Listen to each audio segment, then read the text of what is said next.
Days passed, but the atmosphere around Aurora's home never calmed. Police cars rotated patrols. Benjamin stayed, constantly alert. Sarah barely slept. Margaret triple-checked every lock. And Aurora sat inside the house that used to feel like a sanctuary, now a fortress under siege. But as her world tightened, another world was collapsing even faster. Liam Dellisto was running out of oxygen. His jail cell felt smaller every day, his mind darker, his ego cracked open like shattered glass. Nights were the worst. He'd sit on his bunk, gripping his hair with both hands, whispering to himself, "This isn't real. This isn't happening." It was supposed to go differently, but no matter how he tried twisting the narrative, the walls didn't bend, the guards didn't listen, his charm didn't work, and worst of all, he was no longer the smartest man in the room. One night he broke. He slammed his fists against the wall until his knuckles split. Why is she doing this? Why is SHE against me? A guard approached. "Dellisto, sit down." "It's her fault," Liam screamed. "And why mother is DSTRONG me?" The guard replied calmly, "No, Dellisto, you destroyed yourself." And those words hit him like a blade. His breathing became frantic. His vision blurred. He dropped to the floor.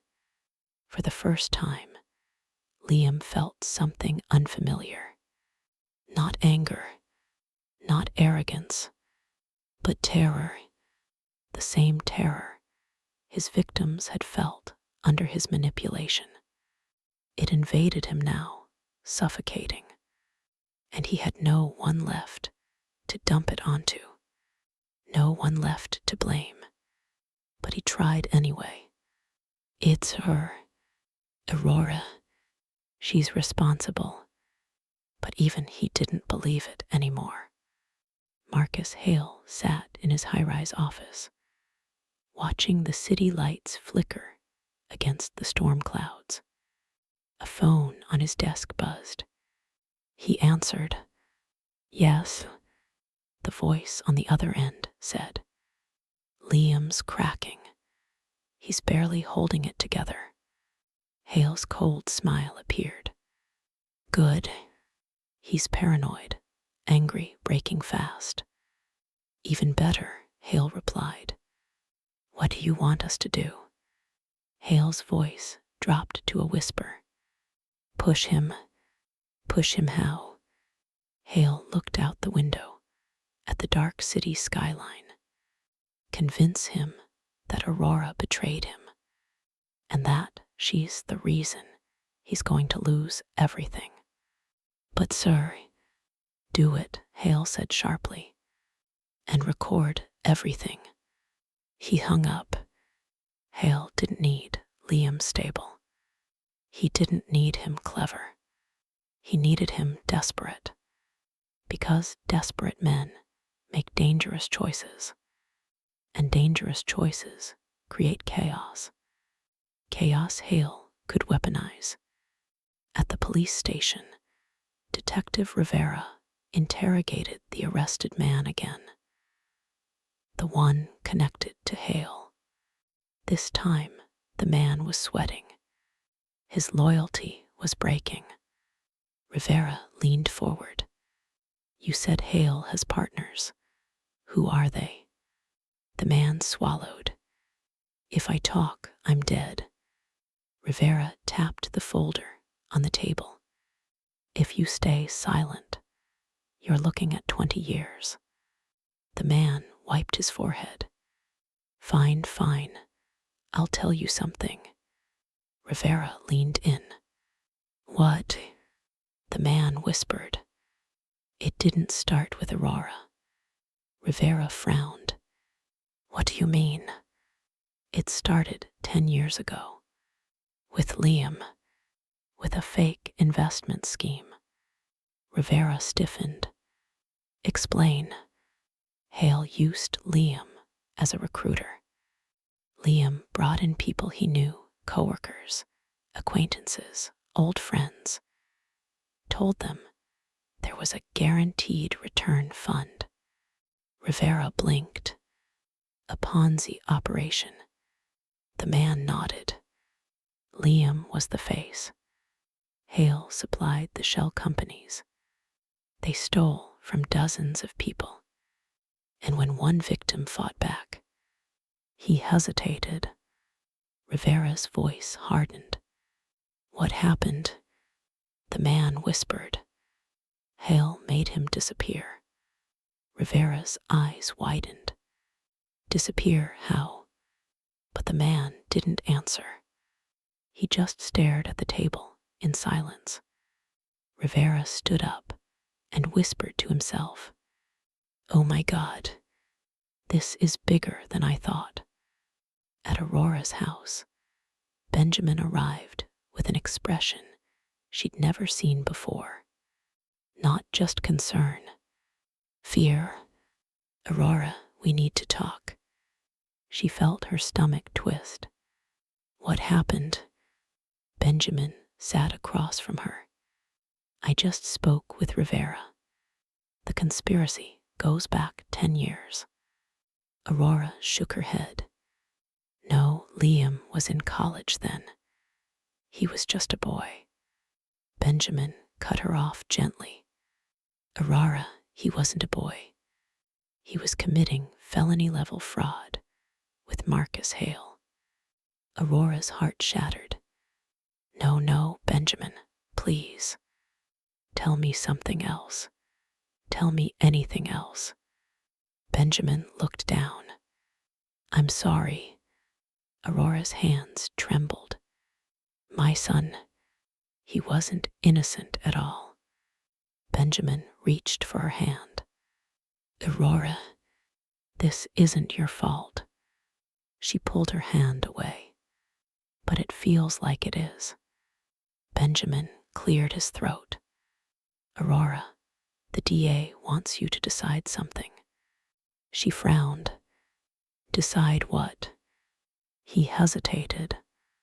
Then, they want you to testify against Liam as a direct witness to his past behavior. Aurora's breath stopped. No, I can't. I can't destroy him like that. Benjamin spoke softly. He destroyed himself, Aurora. You're not putting him in prison. You're telling the truth. Aurora shook her head, tears streaming. He's still my son. Benjamin nodded. And that's exactly why your testimony is the final blow. Aurora whispered.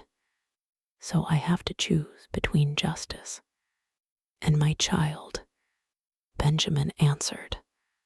You have to choose between your life and the man who tried to take it. Aurora covered her face. I can't do this.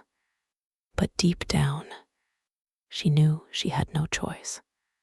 Because if she didn't testify, Hale would win, Liam would escape, and she would never, ever be safe. Meanwhile, in his office, Hale received a message. A photo of Aurora's home, taken at 4 p.m. Hale smiled. Perfect. Everything is in place. His assistant asked. And Liam? Hale smirked. Broken.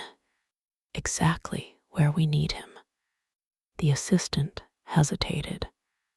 And the trial.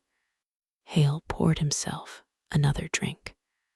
The trial will be the perfect stage. He turned to the window. And Aurora Dellisto will be the perfect victim. Late that night, Aurora sat alone in the quiet house. Margaret and Sarah slept in the guest rooms. The children rested peacefully. Aurora stared at the old photo on the mantel. Liam at age 10, smiling, innocent, pure. She whispered, "Where did I lose you?" No answer came. No memory answered. No moment revealed the truth. Because the truth was this: Liam had chosen his path. Long ago, without her, without remorse, Aurora stood, her voice steady, determined. "I will testify." And with those words, she sealed both their fates. The jail was silent at night. Too silent. Liam Dellisto sat on the edge of his thin mattress, staring at the wall as if something behind it whispered to him. His skin was pale, his eyes hollow, his hands trembled endlessly. He whispered to himself, "She's against me. She betrayed me. She wants to ruin me." But then another voice in his head answered, "No, you betrayed her. You ruined yourself." He shook his head violently, pressing his palms over his ears. Stop talking." He wasn't sure anymore if the words were his, or the cracking of his own conscience. For the first time in his life, Liam wasn't in control. A guard passed by. "You good, Dellisto?" Liam looked up with a broken smile. "I'm perfect," he lied. But as soon as the guard left, Liam collapsed forward, clutching his stomach, shaking uncontrollably. He whispered the one thing he had never admitted out loud. "I'm scared." It was the truth he had always buried. Fear, his deepest enemy, had finally caught him. Far across the city, Marcus Hale sat in a leather chair, holding a glass of whiskey. Rain hammered against his window. The storm outside matched the storm he'd engineered inside the courts. His assistant entered quietly. "Sir, the intercept team is ready." "Your instructions?" Hale smirked. "Follow the judge. Listen to every call, every meeting, every private conversation." The assistant nodded, but then hesitated. "And Liam?" Hale chuckled darkly. "Liam is a liability, but a useful one." "How so?" Hale leaned back. "A broken man is easy to steer. He will panic. He will lash out. He will make the courtroom unstable." The assistant frowned. "Sir, are you trying to cause a mistrial?" Hale swirled the whiskey. "A mistrial would be acceptable, but that's not my goal." "Then what is?" Hale looked up with cold amusement. "To make Aurora Dellisto snap in front of the jury." He stood. "And if she breaks, the case collapses." Detective Rivera arrived early to the precinct. She didn't expect the news she received. "Detective," an officer called out breathlessly, shoving a file toward her. "You need to see this. We found a body." Rivera froze. "Where?" "In the old industrial district. Abandoned furnace building. And the body was wrapped in plastic. Hands bound. Signs of blunt force trauma." Rivera opened the file, and her blood ran cold. The ID matched A missing person report from 8 years ago. A man Liam knew. A man Liam had recruited into Hale's fake investment scheme. A man who had vanished after threatening to expose everything. Rivera whispered, "Oh my God, it is connected." She flipped to the next page. The ME report revealed something crucial. The plastic wrapping had partial fingerprints, not a full match, but partial, enough to confirm. One print belonged to Hale. The other, Rivera inhaled sharply. It was Liam. This just became a murder investigation, she whispered. Aurora was in the kitchen making tea when Benjamin rushed in, drenched from the rain. "Aurora, sit down." She felt her heart seize. "What happened? Is it Liam?" "In a way, yes." Benjamin sat, shaking water from his coat. A body was found. A man who disappeared 8 years ago. Aurora kept silent, bracing herself. Benjamin continued. A man Liam knew. A man Hale's operation targeted. Aurora swallowed. "And what does that mean, exactly?" Benjamin gently placed the file in front of her. "Aurora, Liam and Hale may have been involved in his death." Aurora stared at him. No, Benjamin. Liam is many things, but a killer." "No." Benjamin didn't look away. "We don't know the details yet, but his fingerprints are there, and so are Hale's." Aurora felt everything inside her go numb.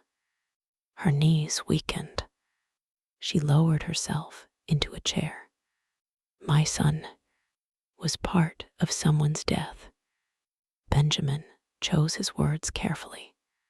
"We don't know if he caused it, but he was there, which means Hale has been using him for a very long time." Aurora whispered, "I didn't raise a murderer." Benjamin spoke softly. "Hale raised the criminal in him, not you." Later that evening, Margaret sat beside Aurora on the couch. "Aurora, look at me," Margaret said gently. "You must stay strong tomorrow." Aurora nodded weakly. Margaret continued, "Liam won't be the only one on trial. They're going to try to break you." Aurora closed her eyes. "I know." "No," Margaret insisted. "You don't. They're going to drag your motherhood through the mud. Your sanity, your past, your parenting, your mistakes." Aurora whispered, "Then let them. I have nothing to hide." Margaret squeezed her hand. "That's what makes you dangerous to them." Aurora couldn't sleep. She sat alone on the balcony, watching the rain pour from the sky. Every memory flashed. Liam's first steps, his first day of school, his graduation, his broken promises, his manipulations, his lies. Then she remembered something, a tiny moment she'd forgotten.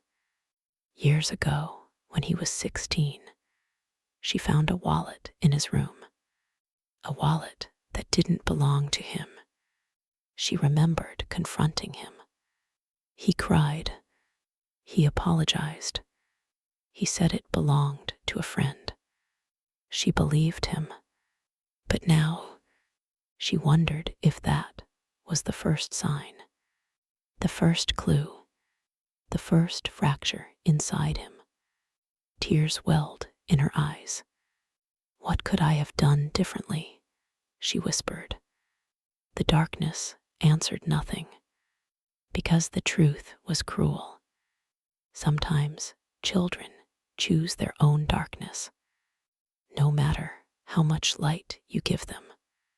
Just after midnight, Liam had another breakdown. He punched the wall until blood streaked it. He screamed until his voice cracked. A guard rushed in. Dellisto, stop. But Liam's voice sounded unhinged. She's testifying tomorrow. She's going to destroy me. She's going to kill me. The guard pinned him back. Nobody is killing you, Dellisto. Calm down, Liam whispered through clenched teeth. No, she doesn't need to kill me. She already did. Then he stopped fighting. His eyes turned blank, empty, haunted, and in that emptiness, something inside him shifted. Not clarity, not remorse, but rage. Dark, cold, focused, the rage of a man who believes he has nothing left to lose. At 3:14 a.m., Hale made one last encrypted call before the trial. He said one sentence. Tomorrow she breaks. No threats, no instructions, just a promise. And he ended the call. The next morning, the world felt unnaturally still. Aurora dressed slowly, calmly, deliberately. She looked at herself in the mirror, not as a mother, not as a victim, but as a fighter. She whispered, for my family, for my peace, for my life. Benjamin knocked softly on the door. Aurora, it's time. She took a breath and walked toward the storm. The courthouse was packed before the doors even opened. Reporters, camera crews, curious onlookers, former coworkers, distant relatives.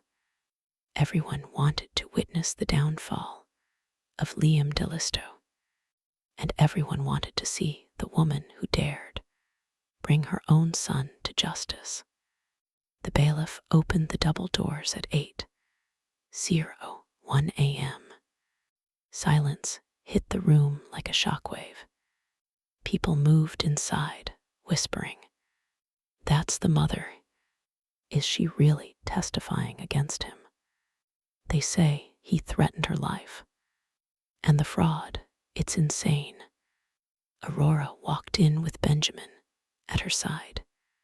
Her hands were steady, her expression controlled, her posture dignified, but inside, her heart hammered like a frantic drum. She could feel every pair of eyes turned toward her, judging, analyzing, dissecting. She felt small, but also powerful. This was her battlefield now. The doors at the back opened again. A guard's voice boomed, bringing in the defendant. Everyone stood. Liam Dellisto walked into the room, flanked by 2 officers. He looked nothing like the polished businessman he once was. His suit hung loosely on his thin frame. His face was pale, almost gray. His hair unkempt. His wrists restrained. But the worst part, his eyes, those eyes that once held lies, charm, manipulation, were now hollow, broken, deranged. He scanned the courtroom until he found Aurora. Their eyes met, and for a moment the world froze. No hatred, no rage, no sorrow, just emptiness. Then his lips moved slightly. Silent words, but Aurora understood them. How could you? She felt her breath catch. Benjamin gently touched her arm. Don't look at him, he whispered. Aurora turned away. Liam's jaw tightened. A storm brewed behind his deadened gaze. At 9:00 a.m. sharp, the bailiff called out. All rise. Judge Rowan entered, a stern, sharp-eyed man known for being unshakable. He sat. You may be seated. He looked at the jury. Ladies and gentlemen, you are here for the case of State versus Liam Dellisto. Charges include fraud, forgery, coercion, embezzlement, witness intimidation. He paused, and newly added charges, accessory to manslaughter. The courtroom gasped. Aurora froze. Benjamin leaned in. They added the body from last night, he whispered. Liam stiffened as if stabbed. His eyes darted wildly. His breathing quickened. Judge Rowan continued unfazed. This will be a lengthy and complex trial. The prosecution may begin. Prosecutor Samuel Alexander stood. No theatrics, no yelling, just a cold, methodical presence. Your Honor, ladies and gentlemen of the jury, this case is about betrayal. Not ordinary betrayal, but the deepest, most unforgivable kind. A son who turned his own mother into prey. He walked toward the center of the courtroom. With calculated intention, the defendant forged legal documents, emptied bank accounts, forced an 8-year-old child into secrecy, threatened his mother's life. He slammed a document onto the table, and now we know he may have been involved in the disappearance of a man 8 years ago. The jury murmured in horror. Alexander continued. This is not a misunderstanding. This is not confusion. This is a pattern of manipulation, stretching nearly a decade. He looked directly at Liam, and today that pattern ends. Liam's lawyer, Everett Stone, stood slowly. He adjusted his tie, cleared his throat, then put on the performance of his lifetime. Ladies and gentlemen, we are here because a frightened, aging woman. Benjamin whispered immediately. That's a violation. He knows exactly what he's doing. Stone continued smoothly. Misinterpreted events, confused documents, imagined threats, and now seeks to punish the very son who cared for her. Aurora felt the words like knives. Stone paced dramatically.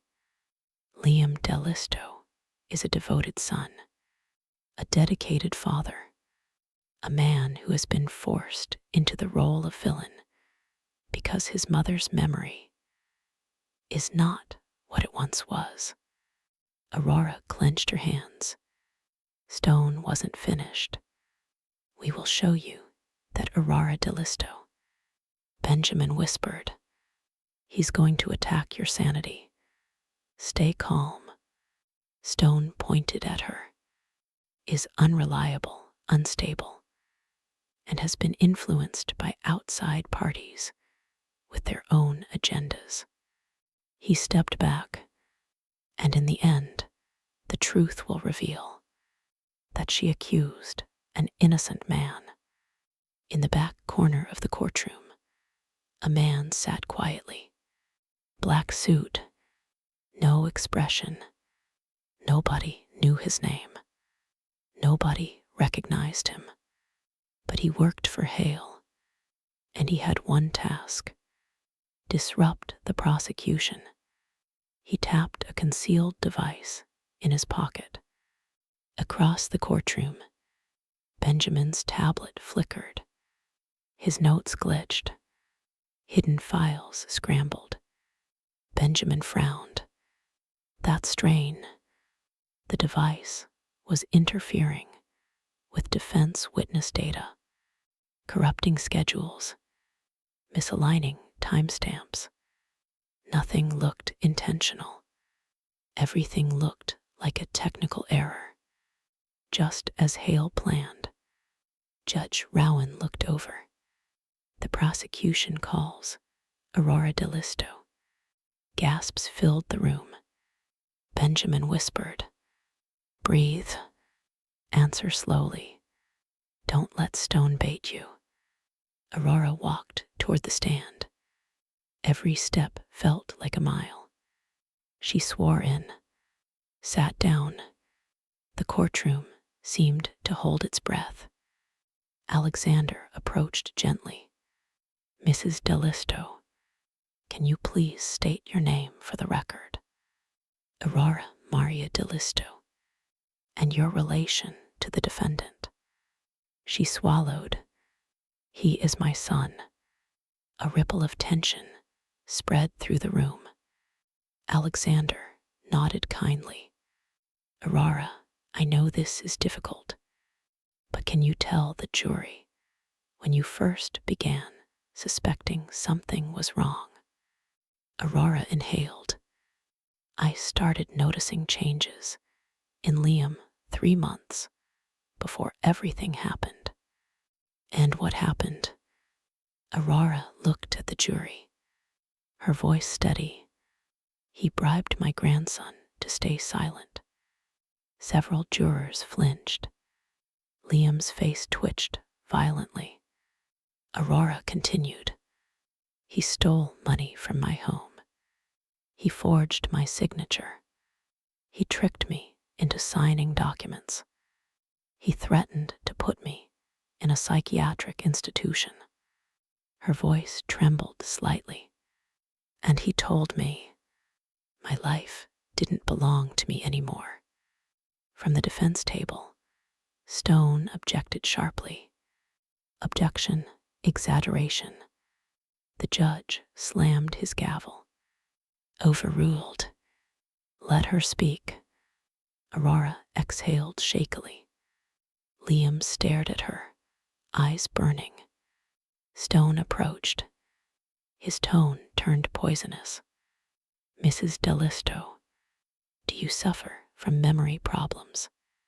"No." "Do you often repeat stories?" "No." "Do you forget events?" "No." Stone smirked. "So you claim to remember everything perfectly?" Aurora answered calmly. "I remember the truth." Stone's smile vanished. He spread out papers theatrically. "Mrs. Dellisto, are you aware that several people believe you are paranoid?" Benjamin leaned forward, whispering, "Don't react, stay calm." Aurora kept her eyes on the lawyer. "I am aware that some people believed Liam's lies." Stone took a step closer. "And you admit that you trusted Liam your whole life?" "Yes." "And trusting him means you willingly signed documents?" "I signed them because he lied about what they were." Stone raised his voice. "Or because you simply don't remember?" Aurora snapped. "I remember everything he did to me." A murmur swept the courtroom. Liam's head jerked up. His eyes widened with shock, then rage. Stone smirked. "Mrs. Dellisto, your anger is showing." Aurora looked at him coldly. "I am not angry. I am telling the truth." Stone leaned in. "And your truth is nothing but the story of a confused old woman desperate for attention. Gasps exploded. Benjamin stood instantly. Objection. Blatant age discrimination. Judge Rowan thundered. Sustained. One more violation, and I will hold you in contempt, Mr. Stone. Stone stepped back, furious. Aurora kept her head high. Suddenly, Liam stood. Everyone froze. His voice cracked through the silence. Mom, stop lying about me. Officers grabbed him. Sit down, Dellisto. Liam struggled, screaming. I took care of you. I saved you. I did everything for you. Judge Rowan pounded his gavel. Order, order in the court. Liam's voice broke. How could you betray me like this? After everything I did. His eyes filled with something raw. Not anger, but pain. And for a moment, Aurora felt her heart shatter, because he truly believed he was the victim. The guards dragged him down forcibly. Stone buried his face in his hands. The jury stared in horror, and Hale's man in the back corner smiled. This was exactly the chaos Hale wanted. After Liam's outburst, Judge Rowan called for a 15-minute recess. Aurora sat frozen on the witness stand. Benjamin rushed to her. Are you okay? Aurora nodded, but her hands trembled. Across the room, Liam was being held down by 2 officers, chest heaving, eyes wild. He hissed toward Aurora like an injured animal. You're killing me. You're killing me. Aurora felt her heart twist, but she did not look away, because now she finally saw him not as her son, but as the man he had chosen to become. In the hallway outside the courtroom, Hale's operative received a coded text. Initiate collapse. He opened an encrypted app on his phone. Inside, a command labeled Disrupt Defense, FILES. He tapped it. Inside the courtroom, Stone's laptop flashed. Screens glitched. His meticulously organized timeline of events scrambled into nonsense. Stone growled. What the? No, no, no, this can't be happening. Benjamin whispered to Aurora. That's sabotage. Someone is tampering with their systems. Aurora asked softly. That helps us, doesn't it? Benjamin exhaled. Yes, but it also means Hale is accelerating his plan. And when Hale accelerates, it means danger. Court is back in session. Everyone took their seats. Liam sat restrained, breathing heavily. Judge Rowan's voice thundered. Mr. Dellisto, if you speak out again, you will be removed from this courtroom and forfeit your right to witness your own trial. Do you understand? Liam nodded stiffly, eyes lowered, but his fingers trembled in barely contained fury. Stone stood, wiping sweat from his forehead. Your Honor, the defense needs a moment. Critical files have, malfunctioned. Judge Rowan raised an eyebrow. Mr. Stone, are you telling me your digital evidence is compromised? Stone swallowed hard. Yes, Your Honor. Rowan leaned forward. And what does that mean for your defense? Stone hesitated. Because he didn't know. It means we may need additional time. The judge's expression hardened. You have 5 minutes. Stone's face drained of color. Alexander stood. Before the defense continues, Your Honor, the state has a surprise witness. The courtroom gasped. Stone's head snapped up. That was not disclosed. This is. Alexander cut him off. This witness came forward last night with information directly connected to the new charges. Judge Rowan nodded. Proceed. Alexander turned toward the doors. The prosecution calls. Gregory Yale. The courtroom exploded. Whispers flew. That's Liam's accountant. He handled all the money. Is he turning on Liam? Benjamin murmured to Aurora. This is it. This is the witness who ends Hale's entire web. Gregory walked in slowly, shoulders tense, face pale. He looked like a man who hadn't slept in days. He swore in, eyes darting nervously around the courtroom. Alexander approached him gently. Mr. Yale, you were Liam Dellisto's financial manager for over 6 years. Is that correct? Yes. Did you handle personal, business, and off-book transactions for him? Gregory swallowed. Yes. Alexander nodded. Mr. Yale, tell the jury what you told me last night. Gregory inhaled shakily. Then the truth poured out. For years, Liam and Marcus Hale used a network of shell companies to move stolen money. Jurors tensed. Gregory continued. Liam wasn't just stealing from Aurora. He stole from friends, coworkers, investors, dozens of people. Alexander stepped aside. And Hale. Gregory's hands trembled.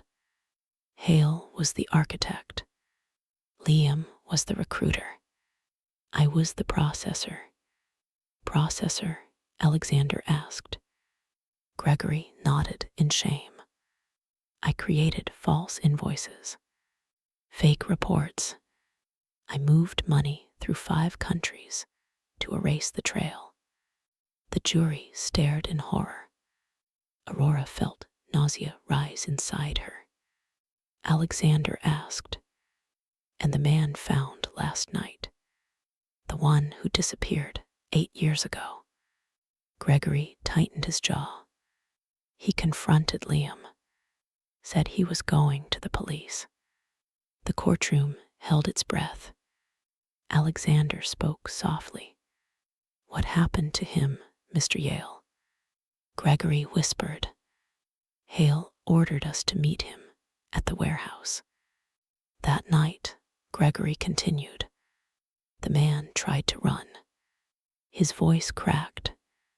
Liam grabbed him. Hale hit him. The man fell and didn't move again. A woman in the jury gasped and covered her mouth. Gregory sobbed. I didn't kill him, but I helped wrap the body. I helped load it, and Liam helped Hale carry him to the furnace building. The courtroom erupted. Liam's face turned white. His shoulders slumped, his eyes unfocused. He whispered, No, that's not. That didn't happen. But the truth had already landed. Stone stormed up to the witness stand. Mr. Yale, isn't it true you're lying to save yourself? Gregory wiped his eyes. No, isn't it true that you killed that man? No, isn't it true that Liam had nothing to do with the scheme? No. Stone was shaking now. He slammed the table.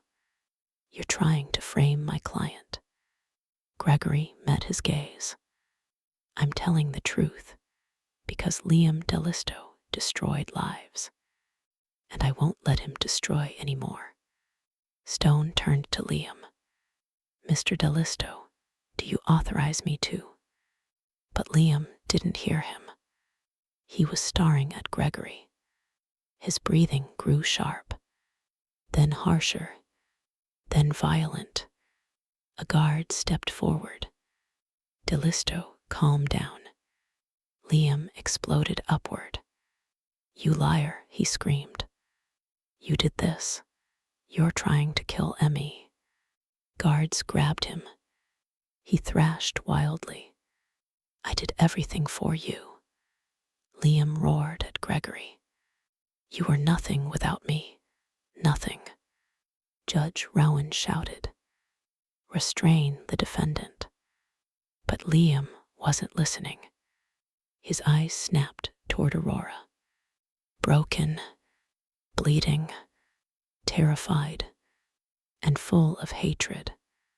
He screamed, Mom, this is your fault. Aurora froze. The courtroom froze. Liam strained forward, spit flying, voice cracking. You ruined MY life.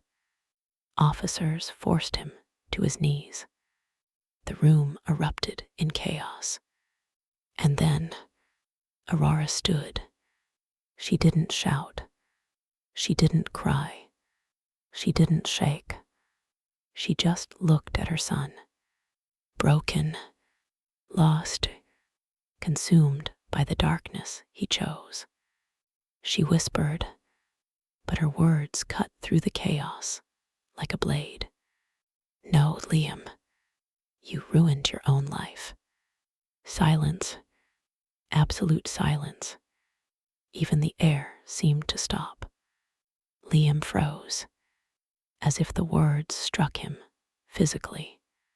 His mouth fell open. His eyes widened.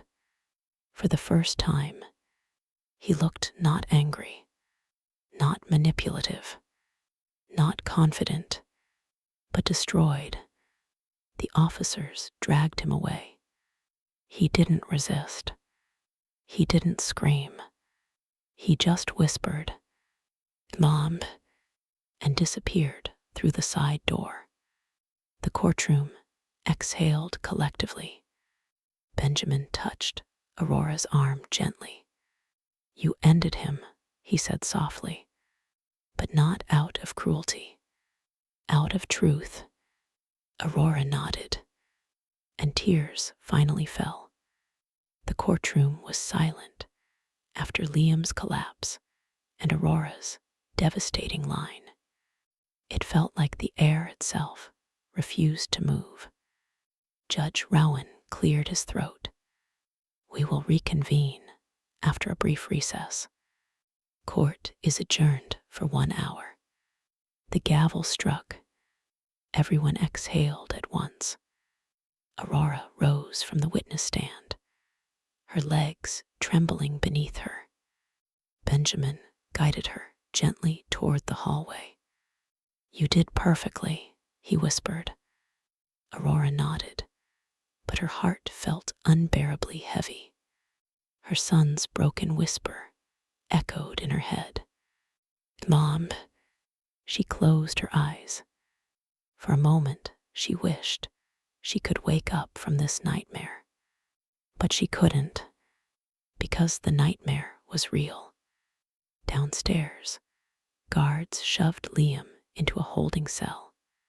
He stumbled, nearly falling to his knees. His breath was ragged, almost childlike. One guard muttered, You keep that up, Dellisto, and the judge will try you without you in the room. Liam didn't answer. He stared at the wall. Aurora's words looped in his mind like a wound that refused to close. You ruined your own life. He whispered it back to himself, hollow. I ruined my own life. His chest tightened. His throat closed. His mind spiraled. All the lies he told himself, all the stories he clung to, all the blame he shifted, were collapsing. He pressed his forehead against the cold concrete wall. Mom, I didn't mean for this. I just wanted more. He slid to the floor, and for the first time, Liam Dellisto cried. Not in manipulation, not out of anger, but out of realization.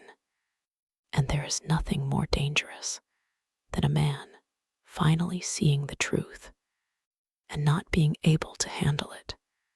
Across town, Marcus Hale watched the trial on a muted live stream in his penthouse. His jaw was clenched so tight, a vein pulsed at his temple. The moment Greg Yale said Liam's name, the moment he implicated Hale, the moment the courtroom gasped, Hale's expression turned murderous.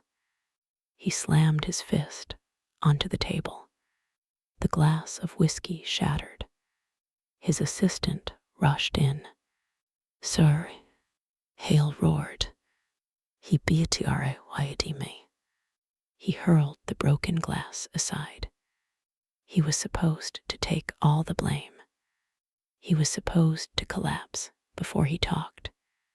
His assistant swallowed nervously. Sir, the accountant was not part of our control. He acted independently. Hale stepped toward him slowly, dangerously. Do I look like a man who cares about excuses? The assistant didn't move. Hale continued. Find out if he's protected. If not, he didn't finish. He didn't need to. The assistant nodded hurriedly and left. Hale stared out the window, rain streaking the glass. His voice dropped to a whisper, filled with venom. Aurora Dellisto is going to regret stepping into my world. When court resumed, Judge Rowan's voice was firm. Prosecution, present your next evidence. Alexander stepped forward with a folder so thick it looked like a brick. Your Honor, this contains 8 years of financial trails connecting Liam Dellisto to Marcus Hale. Stone shot to his feet. Your Honor, this evidence was not disclosed. Alexander cut him off. It was discovered 2 hours ago from Mr. Yale's voluntary testimony, all legally obtained. Judge Rowan eyed the folder. Proceed. Alexander displayed a projected chart. Ladies and gentlemen of the jury, this is where the stolen money actually went. Lines connected names, arrows connected accounts, webs connected lies. A perfect map of corruption. Liam didn't just steal from his mother, Alexander said. He stole from dozens, and Hale orchestrated it. He clicked to the next slide. A warehouse photo. The same warehouse where the body was found. Aurora shivered. Alexander continued. And we now have a fingerprint that partially matches Hale, and a second print that belongs to the defendant. Stone's face drained of color. This was beyond defending. This was drowning. Stone stood abruptly. Your Honor, the defense requests that all testimony from Greg Yale be stricken from the record. Judge Rowan raised an eyebrow. On what grounds? Stone swallowed. On the grounds that his story contradicts documented timelines. Alexander smirked. We have those documents, and they support Mr. Yale. Stone froze.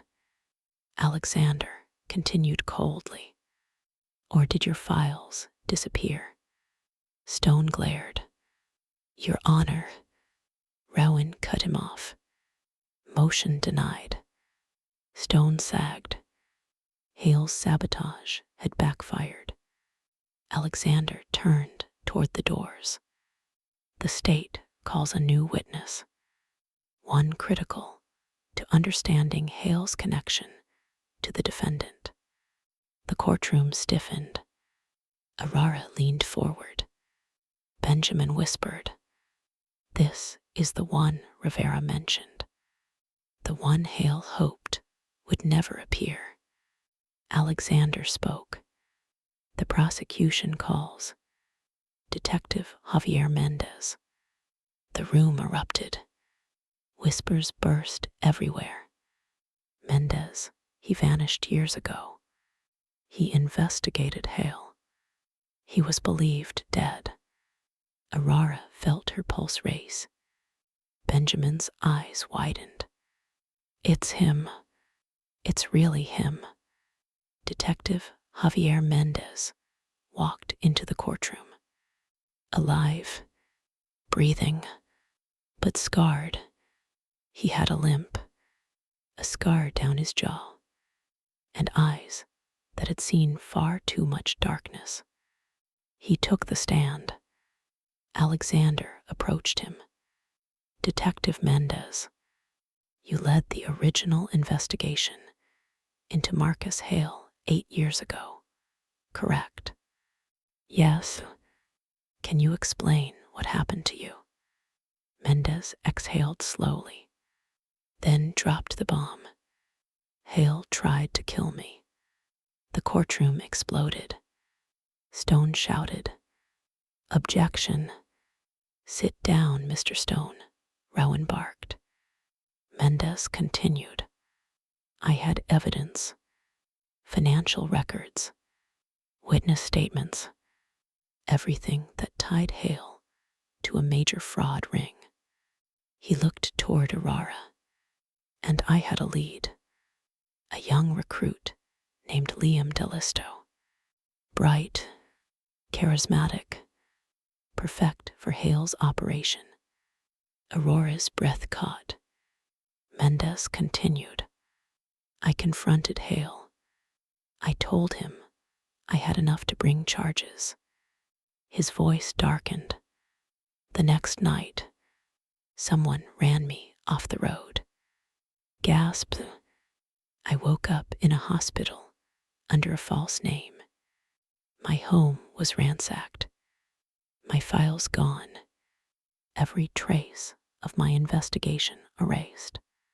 He pointed, not at Liam, but at the empty seat meant for Hale. Marcus Hale destroyed my life, and he used Liam as his weapon. Aurora felt tears in her eyes. Mendez looked at her. "Mrs. Dellisto, your son wasn't born a criminal. He was shaped." Her lips trembled. For the first time, Aurora felt a piercing grief, not for the crimes, but for what Hale had done to her son. Mendez faced the jury, and I came back to finish what I started. In his penthouse, Hale watched the testimony unfold, and for the first time, he felt fear, pure, cold fear. He whispered, "No, not him. He's supposed to be dead." His hands clenched the edge of his desk. His assistant entered nervously. "Sir, what are your orders?" Hale stared at the screen, his mask cracking, his voice low, terrifying. "Make sure he doesn't testify again tomorrow." The assistant hesitated. "Sir, that's too dangerous now." Hale's eyes snapped toward him. "Do it." The assistant fled, and Hale whispered, "If Mendez lives through this trial, I won't." Court was dismissed early after Mendez's shocking testimony. The judge demanded increased security. Aurora walked out through the side doors with Benjamin, Margaret, and 2 officers assigned to escort her. But even surrounded, she felt a shadow watching. And she wasn't wrong. In a black sedan across the street, a figure sat perfectly still, reporting every movement through a silent earpiece. Detective Javier Mendez refused an escort. "I've handled worse," he told the officers. But deep down, he knew Hale wouldn't let him live easily. Not after today. He walked toward his car in the underground parking lot. The air smelled of gasoline and damp concrete. Lights flickered overhead. He reached into his pocket. A metallic click echoed behind him. Mendez froze. He didn't turn, didn't blink, didn't breathe. A low voice said, "Detective, long time, not Hale." Hale never got dirty himself. This voice belonged to someone else, one of Hale's ghosts. Mendez exhaled slowly. "You really think I didn't expect you?" A faint laugh. "You shouldn't have come back, Javier." Mendez slowly raised his hands. "You're not going to shoot me here." The voice smiled in the shadows. "No, I'm going to make it look like you fell." A step echoed, then another. Mendez grabbed the crowbar from his trunk in one motion. A shot rang out. The bullet scraped his ribs. He staggered, gasping. Another shot. Mendez dove behind a pillar, blood already soaking his shirt. His attacker fired again, sparks exploding off the concrete. Mendez knew he had seconds. He pressed his badge against his wound, not to stop the bleeding, but as a reminder. He murmured, "I'm not dying before Hale does." He pushed himself up, ignoring the pain, and sprinted toward the exit. The shooter chased him, but headlights blinded them both. A car screeched into the garage. Security officers jumped out with guns drawn. Hands up. The shooter vanished into the shadows. Gone. Mendez collapsed into their arms. "We need AMS now." His world went black. Aurora felt a sudden chill as she stepped outside the courthouse. Something in the air changed, like the city itself was holding its breath. Margaret touched her arm. "You're trembling." Aurora whispered, "Something's wrong." Benjamin checked his watch. Mendez should have left by now. He said he'd call. Aurora shook her head. "No, something else. I felt it the moment the trial ended." One of the officers interrupted. "Mrs. Dellisto, we need to move you. We have instructions to escort you home immediately." Aurora frowned. "Why?" The officer hesitated. Then his radio crackled. "Unit 2, confirm. Detective Mendez. Shot. Hospitalized." Aurora's blood turned to ice. Margaret covered her mouth. "My God." Benjamin stepped closer. This was Hale. Aurora whispered. He's going to kill anyone who tells the truth. As Aurora reached the courthouse parking lot, a man stepped directly into her path.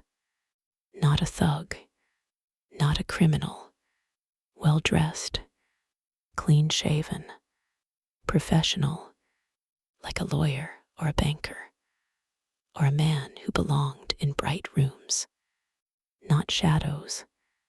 The officers instantly raised their hands. Sir, step back. The man ignored them. He looked directly at Aurora, his voice calm, measured, deadly. Mrs. Dellisto, Marcus Hale wants you to know something. Benjamin moved protectively in front of her. You will say nothing. The man continued, unfazed. You still have time to walk away. Aurora stiffened. Walk away from what? The man smiled gently. From testifying again tomorrow. Benjamin snapped. She already testified. The man shook his head slowly. Not about the warehouse. Not about the signatures. Not about the threats. He leaned closer. And especially not about Mendez. Aurora felt her pulse race. Margaret whispered, Aurora, don't answer him. The man stepped back calmly. You're a smart woman, a survivor. You know how dangerous men can be. He tilted his head. Don't become another name on Hale's list. The officers stepped forward. Get back now, or we detain. But the man simply turned and walked away. Into the rain, into the dark, as if he had never existed. Aurora's breath trembled. Benjamin grabbed her shoulders. Listen to me. That was a threat, a direct threat. Aurora whispered, I know. Meanwhile, in the holding facility, Liam sat in a small medical room after being sedated for his outburst. His pupils were dilated. His hands shook uncontrollably. A therapist spoke gently. Liam, can you tell me what you're feeling? He stared at the ceiling. Nothing. Fear. No. Anger. No. Guilt. Liam twitched. His voice cracked. Maybe. The therapist leaned forward. What do you feel guilty about? Liam blinked rapidly. My mother. He swallowed hard. She looked at me like I wasn't her son anymore. The therapist nodded. And how did that make you feel? Liam whispered. Like everything was my fault. A tear slid from the corner of his eye. And then his expression shifted, darkened, flattened. The tear stopped. The emotion disappeared. His voice turned cold. But it isn't my fault. The therapist frowned. Liam, he continued, voice rising. It's Hale. It's all Hale. He did this. He made me do everything. The therapist made a note. Liam jolted upright. She needs to stop talking about me. She who? The therapist asked. Liam stared at the wall. My mother. The therapist paused. And what do you want to do if she doesn't stop? Liam's lips curled into a broken, sick smile. I don't know. A chill crawled across the room.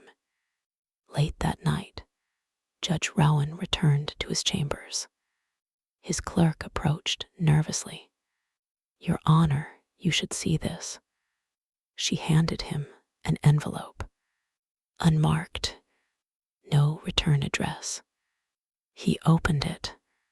Inside was a single sheet, typed, bold, cold. If you rule against the Dellisto family tomorrow, you will not leave the courthouse alive. Rowan exhaled sharply. The clerk whispered, "What do we do?"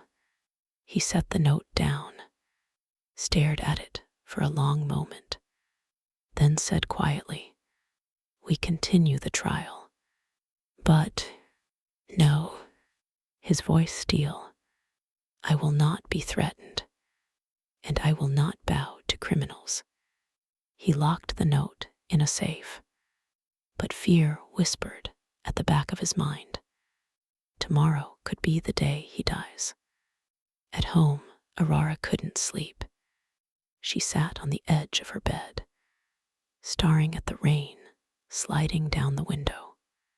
In the reflection, a figure stood behind her. She turned sharply, but no one was there. Her breath caught.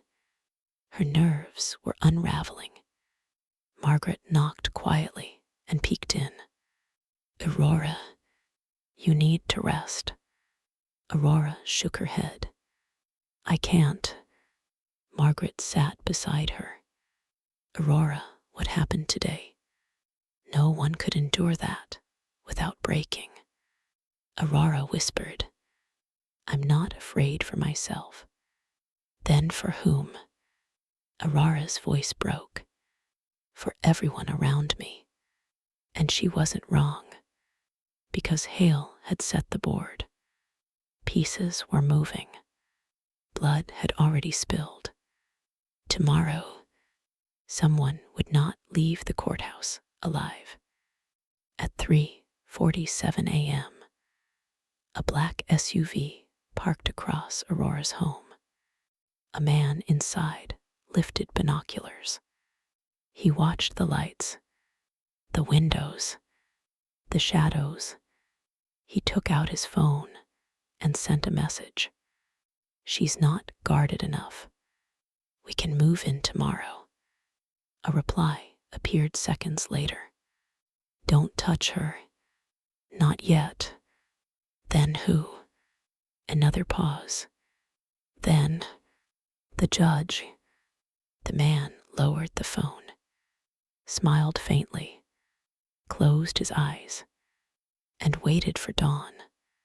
The sky over the courthouse was bruised purple when Aurora arrived. Dark clouds, no sunlight, just an ominous stillness, as if the city held its breath. Benjamin stood beside her. "You ready?" Aurora nodded slowly. "I have no choice." Margaret squeezed her shoulders. "You're stronger than all of them." The officers formed a circle around her as they entered the courthouse. But even surrounded, Aurora felt watched. Because she was. Marcus Hale walked into the building through a side entrance, surrounded by two men in tailored suits.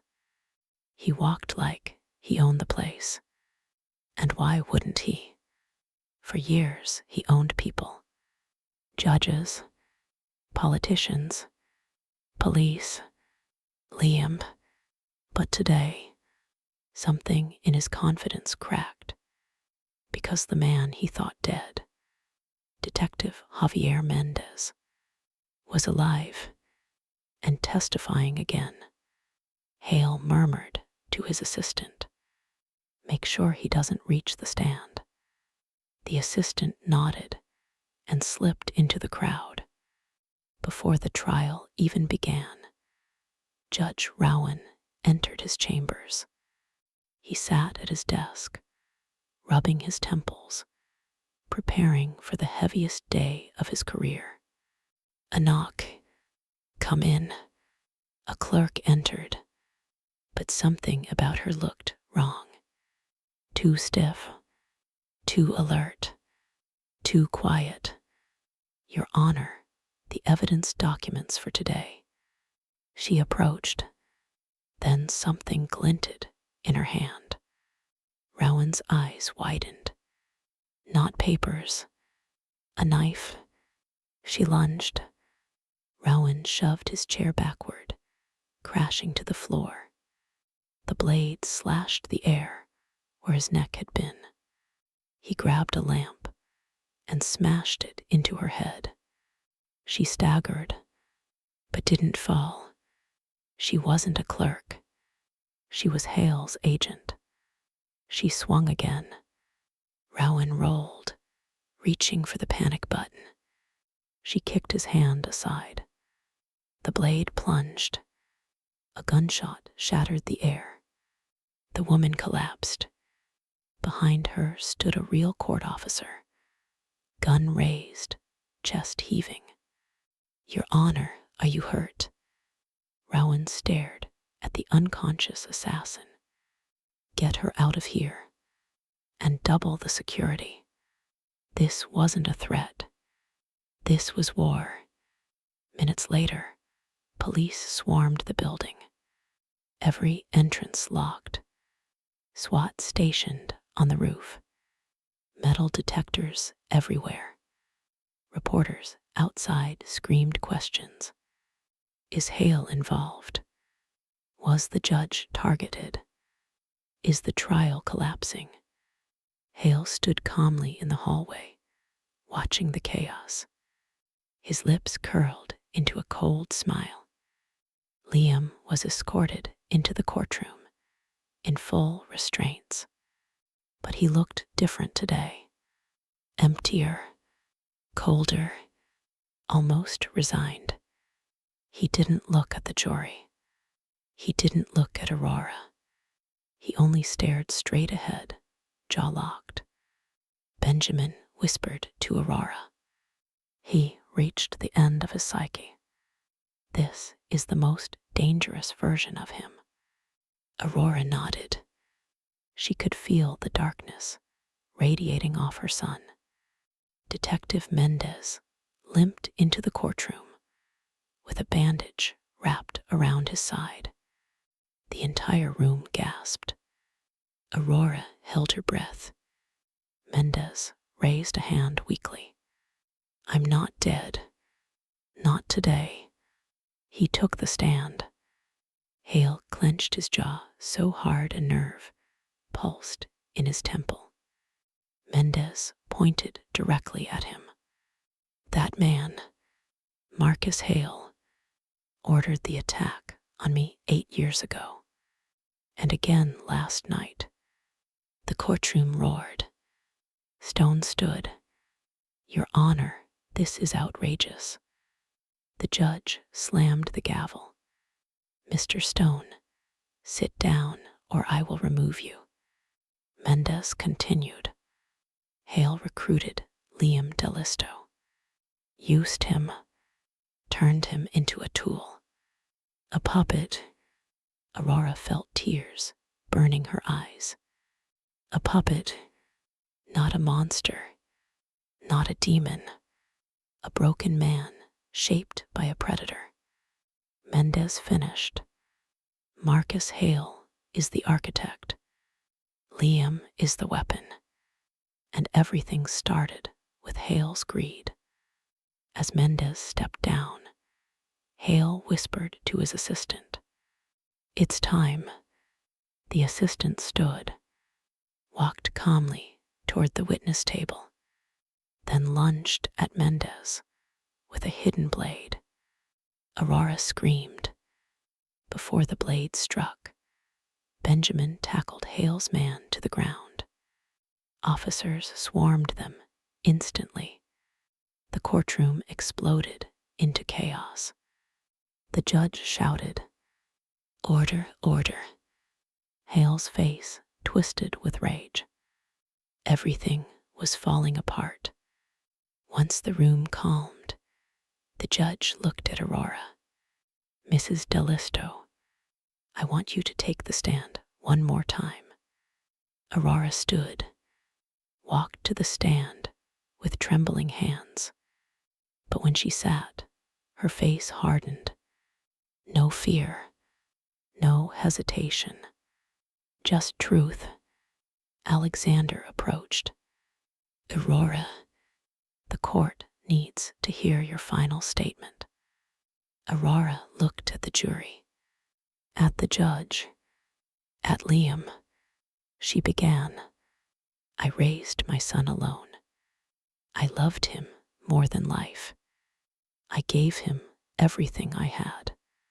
She swallowed, and he stole from me, lied to me, threatened me. The jury leaned in. Aurora continued, but I need you to know something. She turned fully toward Liam. A single tear rolled down her cheek. I forgive you. Gasps echoed. Benjamin froze. Liam's mouth fell open. Aurora continued, forgiveness is not freedom. Forgiveness is acknowledgement of what happened and of what can never happen again. Liam whispered, Mom. Aurora held his gaze. I forgive you, but I will never excuse what you did. Silence, heavy, painful, sacred. Aurora finished, and I ask this court not to punish him because he is my son, and not to spare him because he is my son, but to judge him because he is responsible. The room erupted into tears. Even the judge blinked rapidly. Liam crumbled. Literally, he fell forward, sobbing into his restrained hands. And Mom, I'm sorry. I'm so sorry. For the first time in his life. He meant it. Aurora whispered, I know. The prosecutor turned. Your Honor, we move to arrest Marcus Hale for conspiracy, attempted murder, fraud, obstruction, racketeering. Hale snapped. He leaped to his feet, shouting, This is a lie. All of it. You think she's innocent. You think she deserves to live. Guards grabbed him. He thrashed like a wild animal. This isn't over. SHE can't win. None of you can. Judge Rowan stood and thundered. Mr. Hale is in contempt and is remanded into federal custody immediately. Hale screamed as he was dragged from the courtroom. His empire collapsed in seconds. His power evaporated, and Aurora finally felt free. The jury deliberated for 8 hours. Everyone waited. Aurora, Benjamin, Margaret, Liam. Finally, we have a verdict. The courtroom filled once more. Liam stood, trembling. Aurora held her breath. The foreman read, on the charge of fraud, guilty. On the charge of forgery, guilty. On the charge of coercion, guilty. On the charge of embezzlement, guilty. On the charge of accessory to manslaughter, guilty. And on the charge of conspiracy under Marcus Hale, guilty. Liam collapsed in tears. Aurora sobbed silently. The judge delivered sentence. Liam Dellisto, you are hereby sentenced to 14 years in federal prison and required to attend full psychiatric rehabilitation. Aurora closed her eyes. Justice. At last, Hale received life imprisonment without parole. His entire network collapsed under dozens of arrests. Detective Mendez survived and was reinstated with honor. Benjamin gained national recognition for dismantling a criminal empire. And Aurora rebuilt. She sold her old house and moved into a smaller, warmer home with Margaret nearby. She visited Liam once a month. Sometimes he cried. Sometimes he apologized. Sometimes he just sat quietly. But he changed.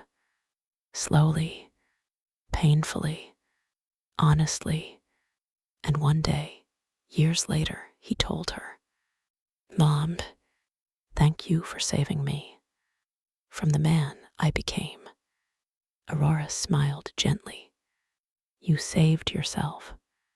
Aurora sat on a park bench, sunlight warming her face. Children laughed in the distance. Birds chirped. For the first time in decades, she felt peace. She whispered to the wind, "It's over," but not in sorrow, in triumph, because Aurora Dellisto had walked through a nightmare and came out the other side not broken, but reborn. The end.